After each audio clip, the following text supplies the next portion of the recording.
This is Brian Drummond here, the OG voice of Vegeta from Dragon Ball Z, and you're watching Anime Secrets. It's over 9,000! How you guys doing today? You guys ready for the Bleach panel? Yeah! My name is Daniel from the Legacy of Nerds, so we're gonna go ahead and start bringing up the cast, so make sure you guys are clapping when they come up on stage. All right, first, I'd like to introduce, we got Quinton Flynn.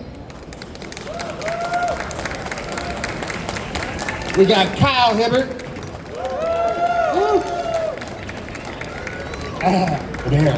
We got Wally Wingert.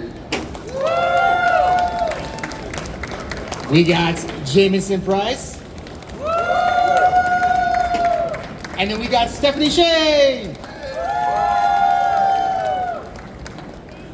Get us all situated. You sit right here, it's fine. Yeah, you're good. Nah, you're good. So how are you guys doing this weekend? You guys having fun? Rock and rollin', yeah. Talking to you. Talking a lot of Bleach, I'm assuming? One, two. All Bleach, all weekend. All weekend. Okay, a little bit of Naruto. But Wendee Lee! Wendee Lee's down there in the house. Wendee Lee, come on up! We make some room, Thank you. So are you guys ever surprised to see like the fandom's reaction of how crazy Bleach has gotten? What is your thoughts on that? Yes. It was already big in Japan, so if that was an indicator, we knew that we were in good, things were going to be really positive once the dub hit. So it's like, woo! Yeah, it's really wild that here we are still talking about it. The show's still going on. The game just dropped. Hopefully you guys have played all that. We all get to talk a lot in it. Yeah, and I mean, 1,000 Year Blood War, who saw that coming? That was pretty cool. But no, I can't speak for myself. When we started doing this, I had no idea we'd be here all these years later and there would be such massive fandom and excitement about it. It's wonderful. Yeah. Anyone else? Okay, well, so one thing about Bleach, like you said, it's been going on for many, many years. And then, obviously the first series ended. What were you, and we were kind of told like something was going to come eventually. What was it like for you guys kind of knowing that something was going to come with the 1,000 Year Blood War? I did not know. I think when basically it ended, it was like, whoa, the show's been going on for so long, and I guess the animation studios got tired of animating it, so we're just gonna stop it here. But there's more story in the manga. And I remember, I don't know if you guys remember your guys' last episode. I remember kind of like my last episode, I was like, wait, that's it? Like, that's the end? That's the end of the story? And then somebody was like, well, technically there's more story in the manga. I'm like, well, why is it ending? And I guess, I don't know, at that part I don't know, because it's like, it's ruled by Japan, right? So then when I heard 1,000 Year Blood War is coming back, I was like, oh, cool, there's more story. Like, I knew there was more story. We get to tell the more story part of it, Yeah, but we didn't know. It's not like we were being like, it's coming back eventually. We know it's coming back.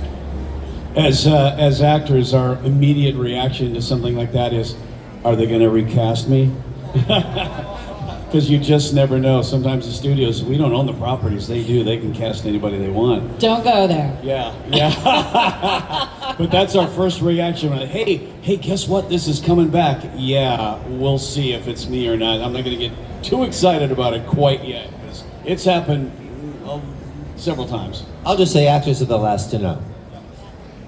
We don't know until we know. By the time we know, many other people have known and told us. Usually the fans. Fans seem to always be very, very informed about what is going on, especially. Absolutely. But I will say that you guys have a tremendous amount of influence on the studios with what you say, with your tweets and your Instagrams. And if you want specific actors to come back, they do listen to you. And when they don't listen to you, a la like the first Sonic incarnation, which was, kind of rugged, the fans said, no, this is not it. And they said, all right, we're going to spend more money to make it what the fans really want to see. And then the fans went to see it, and it was a big success. So they do listen to the fans, especially now with social media. So keep on tweeting, folks. But that said, when you guys do tweet, can we please keep it civil and nice? Because none of you, because you guys are all lovely people, so it's not you, it's the other people on the internet. Sometimes they're not so nice about their requests, and you know, everyone has different opinions, and I get it, and you should voice your opinions, free speech, yay. But you know, I think we can do it in a nice way. Did you guys have, I know, especially with the earlier first seasons, we talked about, you know, adapting. So adapting from Japanese to, you know, English, right? Was there any challenges in adapting those, especially in the early days, from getting kind of the groove on as far as like getting your characters and maybe kind of get fitting in with your character more? Yeah, I can talk to adapting. I was the voice director for the first 4 years of Bleach, and we worked heavily on the localization to find kind of a happy medium of vernacular that felt colloquial and familiar and comfortable, but we had to honor that it was very much in Japan. And I think I was up to 12 pages of pronunciations. We used so many Japanese words. At times, you guys were speaking Japanese, like with your bankais and big transformations and so forth. So it was very intense, standardizing all that. And so I came up with a system of actually recording the correct pronunciation, and then we could reference that anytime in our pronunciation guide. So that was a huge part of honoring the Japanese and also finding a happy medium in English. I didn't know. That's a lot. What else did you guys have any kind of difficulties in finding your character and kind of adapting it a little bit more to you guys? Not for me. I mean, Cone is, you know, he's comic relief. He's a plushy little perv. He's a nut. You know, he wants to be, he's a mod soul stuck in his little plush body, trying to do what everybody else does, and he gets stomped on. He was the most, I think, the most liberally adapted. We just basically, let you do your thing. Yeah. And that's what we started requesting the writers to incorporate. Actually, Yeah. you were setting the mold kind of for the character. Yeah, yeah. And I think some of the stuff, when it's translated into English, literally doesn't mean anything. It doesn't have the same kind of meaning. For example, they changed, I think in Japan it's howl zabimaru, as opposed to roar zabimaru. And they said that howl denotes kind of like a howling in pain kind of thing, that it's not really strong enough, so they changed it to roar zabimaru, which was, they felt had more power. And I don't know if any of your call-outs changed with, you know, literally between the two languages, but so stuff like that would happen. It's like, well, this is the literal translation, but it doesn't really seem like it's kind of westernized enough, so they will take liberties there. Yeah, for those who don't know about the dubbing process, 9 times out of 10, the actors are just a complete blank slate. We show up, we're basically doing a cold reading, and the director catches us up on context, what's going on in the thing. So finding the voice is usually just, you know, working hand in hand with your director, who is also working with the writer, who's sometimes even the client, or, you know, Viz or whatever, Japan may listen in on a session or two to help set the tone, which is very helpful. And yeah, well, so any changes made to the script is always approved by them. And don't think it's just us willy-nilly changing stuff because we can. It's like, hey, it says this in Japanese. It's like, but this was approved by Japan, so we got to honor that. Yeah, they always say, okay, give us one as written, and then give us an alternate as a thing. And when we were doing Tiger and Bunny, they let us improvise first season quite a bit, Yuri and I. So, but they'd always say, well, that's a great improv, but give us one as written just in case they do want to stick to what it is. And once I saw the show, I realized that they used 90% of our improvs, which was fantastic, I thought. Yeah, I call it bum coverage. Let's go ahead and get exactly what's written, and that's in there always. You can find those takes when they go to mix, and they can actually sort through various takes that we have in tracks.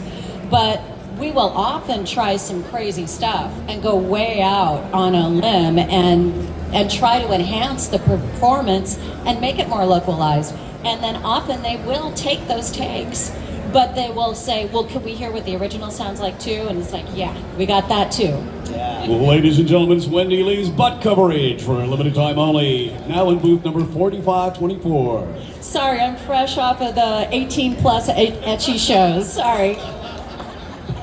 Well, the amazing thing about dubbing, for those of you who don't know, is it's a combination of, well, we're acting but there's a rhythm, there's timing, so there's a musicality to it.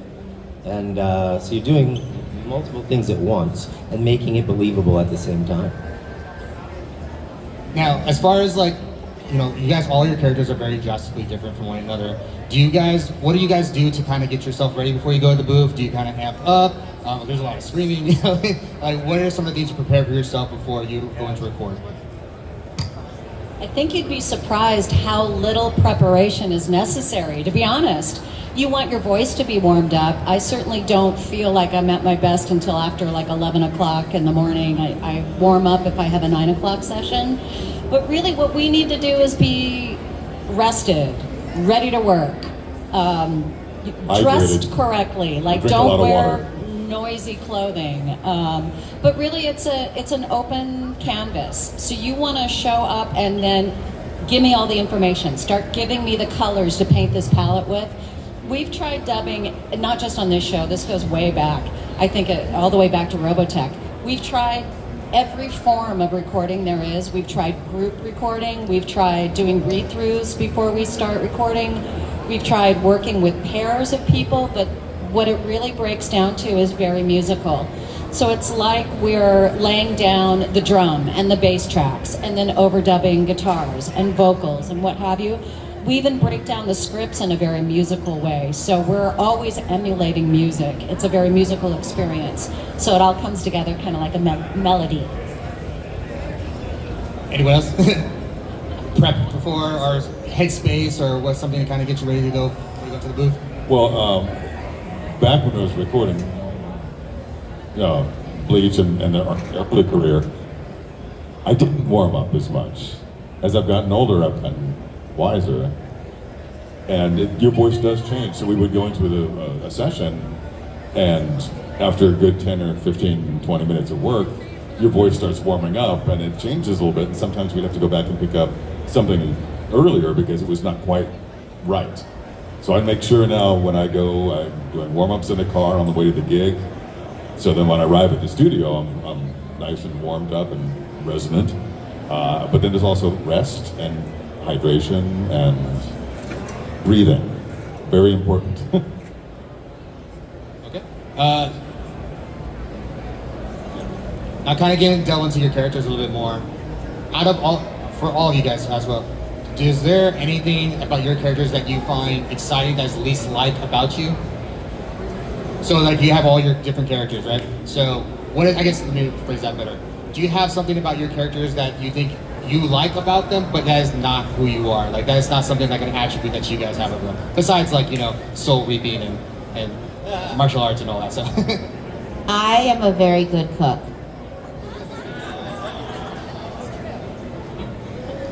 I'd love to have the body positive nature of Yoruichi and run around, you know, flashing herself at people and feeling great about it. I mean, it's so much fun and liberating to play a character like that, but hell no, that's not me. I wish it was. I was gonna say, why wait? And that's why you have Wendee Lee's butt coverage.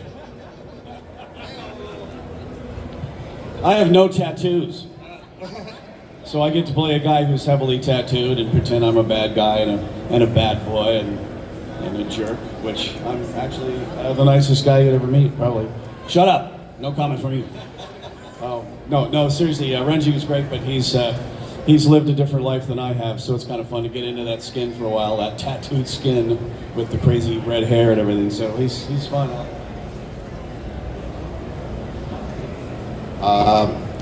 What I love about Aizen is that he's very calm. It's a very easy voice to do. I love that about it. Now, am I a narcissist, manipulative villain? No. But he sure is fun to play. Chad's a very loyal, strong, doesn't say a lot. I like that. Yeah, I was typecast? I don't know. So it was very easy for me to slip into that. Now a little bit about 1,000 Blood Year War. One of the things about Aizen is, you know, the first series, he's clearly the mastermind. He's a Dr. Doom of that situation, right?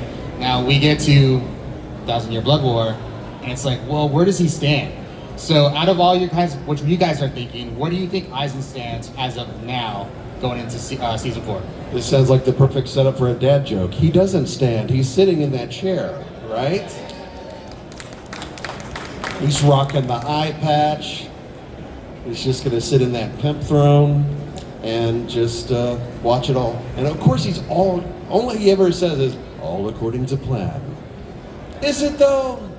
I don't know. Maybe he just adapts to what's going on around him. I don't know. What do you guys think about Aizen's going forward, 1,000 Year Book? The only way to go is forward. All right, do we have any fan questions? Do you guys have any questions?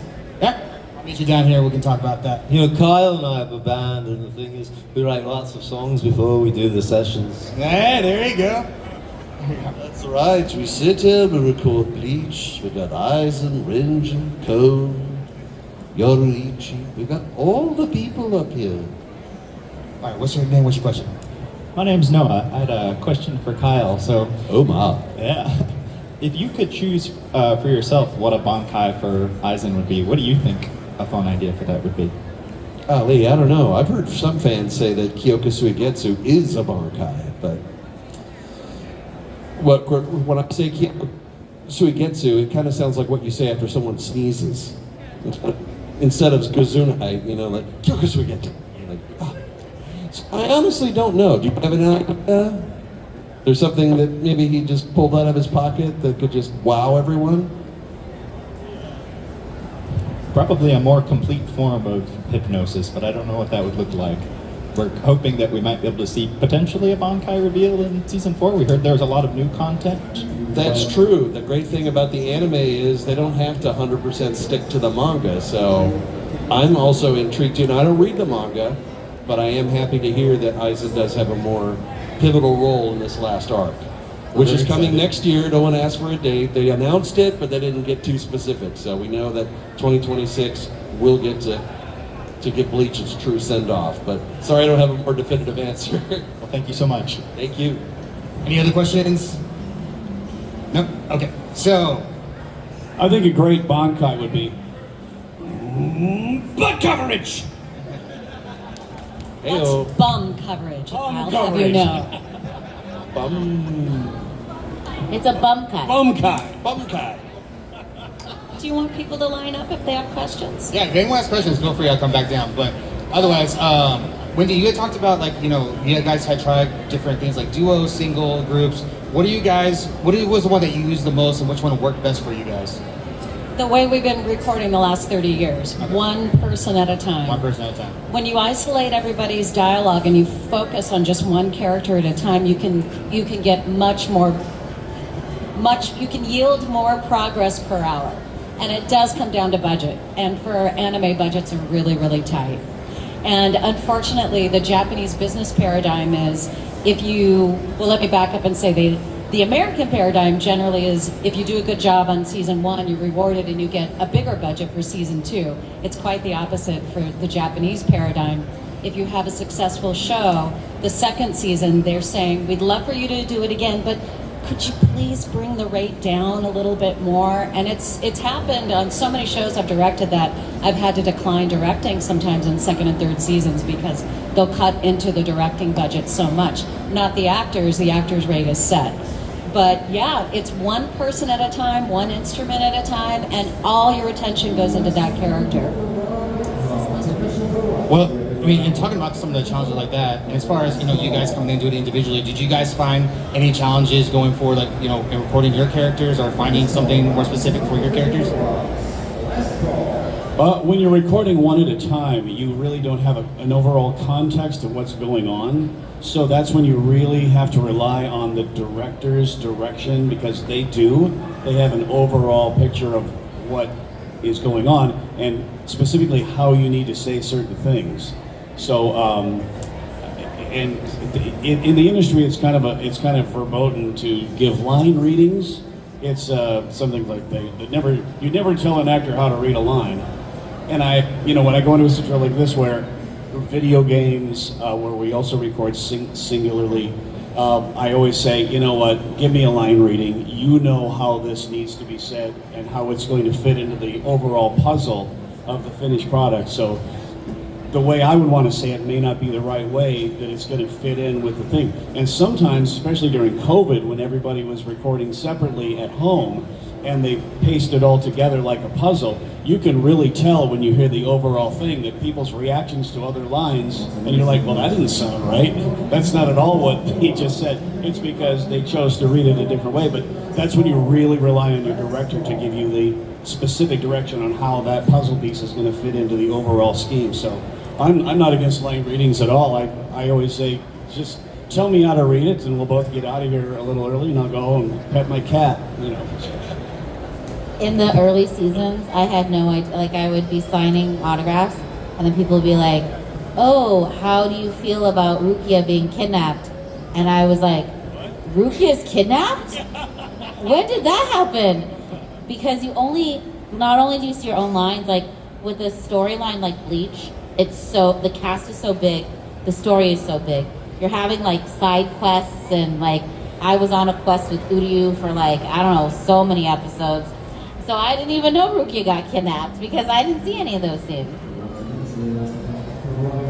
Anyone else have any challenges as far as? Well, when they asked me to do a Wally Wingert line reading, I don't even know what he does, except he goes home and pets his cat, which I think is a metaphor for something else. Hello. Yeah. No, I kind of go with the flow. I think what's really important for any actor is to be adaptable, flexible. Open-minded, have an improvisational background helps. And if you don't know what the director is asking of you or something's unclear, just like in life, ask, because everybody wants to help.